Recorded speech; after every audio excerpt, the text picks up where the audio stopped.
What happens when a nation wakes up and decides that the number of foreigners within its borders has become a threat? History shows that governments across the world have repeatedly taken drastic actions. Some deported millions, others expelled entire communities. Some claimed they were protecting jobs, others said they were defending national identity, security, or political stability. From Nigeria to Ghana, from Uganda to the United States, from Asia to Europe, one question keeps returning. At what point does migration become a national concern? And when governments act, do those actions solve the problem or create even bigger ones? Welcome to Kann Media Group.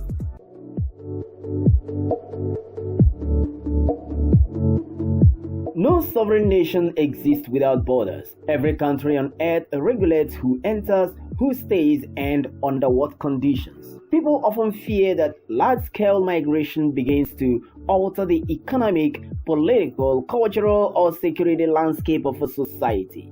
Supporters of strict migration control argue that every people have the right to preserve their homeland. Critics warn that fear of foreigners can easily become discrimination. History provides examples of both sides of this argument. Tonight, we examine some of the most significant expulsions of foreigners in modern history and what lessons they offer.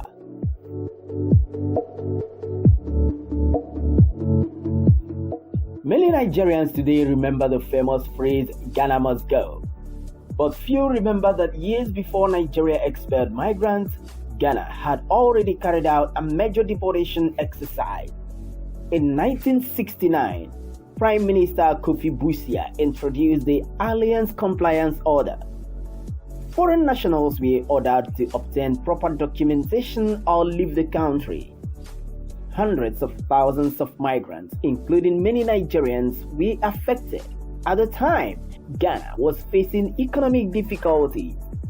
Many citizens believed foreigners were taking jobs and dominating parts of the informal economy.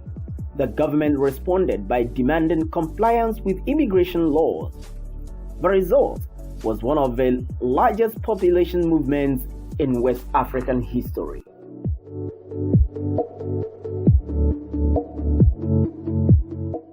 "14 years later, history took a dramatic turn. In 1982, Nigeria ordered undocumented migrants to leave the country. The decision affected millions of people, many of them Ghanaians. Nigeria was suffering from economic decline following the oil boom years. Unemployment was rising. Pressure on public services was increasing. The government argued that undocumented migration had become unsustainable. The images that followed became legendary. Crowds carrying bags and belongings crossed borders throughout West Africa. One type of checkered travel bag became so common that it earned the nickname "Ghana must go." The lesson was clear. Even nations that once welcomed migrants can change course when economic conditions deteriorate.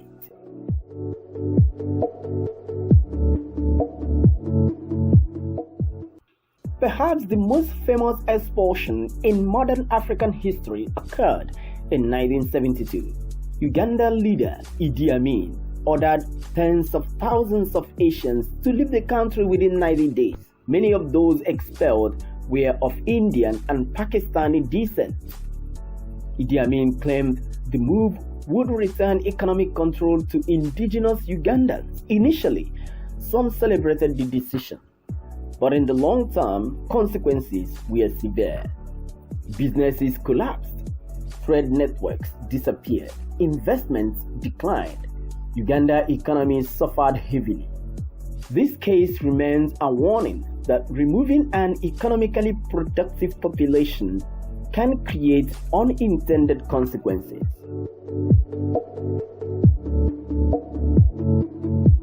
The immigration debate is not unique to Africa. The United States had repeatedly carried out large deportation campaigns throughout its history. In the 1930s, large numbers of people of Mexican origin were pressured to leave during economic hardship. Decades later, immigration enforcement remained one of the most divisive issues in American politics. Successive administrations have argued over border security, illegal migration, and national sovereignty. The debate continues today.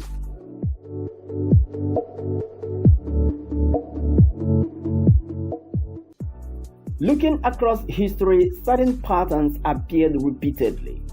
Economic competition, pressure on jobs, housing shortages, crime concerns, political instability, national identity debates, security fears.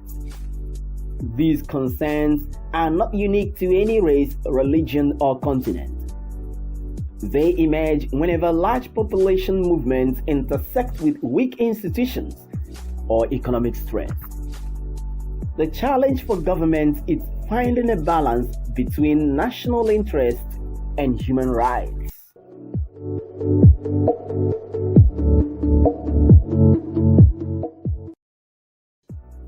To understand Nigeria's modern political landscape, we must also examine history. Long before colonial Nigeria existed, Fulani groups migrated gradually across West Africa over several centuries. Many settled peacefully within Hausa land. Some became scholars, traders, religious leaders, and cattle herders. Others migrated into local communities. In the early 19th century, however, a major transformation occurred. An Islamic Jihad movement led by Usman Dan Fodio eliminated several Hausa rulers and resulted in the creation of the Sokoto Caliphate. The jihad carried out by the Fulani themselves changed the political authority across much of northern Nigeria. The consequences were profound. New ruling structures emerged, religious institutions expanded, political power became reorganized, and today the Fulanis keep pouring in from Mali, Senegal, Mauritania via unchecked borders of Chad and Niger. They have so much overwhelmed Nigeria that almost every terrorist group in Nigeria is being linked to the Fulani. While some Nigerians realized it early enough and began to sound warnings, others are just waking up to reality recently. The decisions made by indigenous Hausas in the 19th century continue to adversely affect Nigeria's security, economy, and social life today. History teaches a difficult lesson. Nations have a right to manage their borders.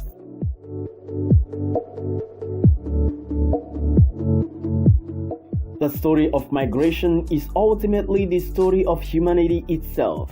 People move, they always have, they always will. The challenge facing every nation is deciding how to protect its sovereignty and stop migrants from overrunning the indigenous people, just as the case with northern Nigeria. No same people will fold their hands and watch migrants overrun their citizens. Not Ghana, not Uganda, not the United States, not Nigeria, definitely not South Africa. History reminds us that immigration debates never truly disappear. They simply return in new forms for every generation.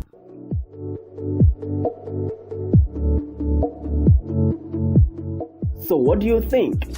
Should nations prioritize strict immigration controls, or should people be allowed to settle anywhere without any form of control? Drop your thoughts in the comment section. If you enjoyed this video, don't forget to like, share, and subscribe to Kann Media Group. Turn on notifications so you never miss our next deep dive into African history, politics, and current affairs. Thank you for watching.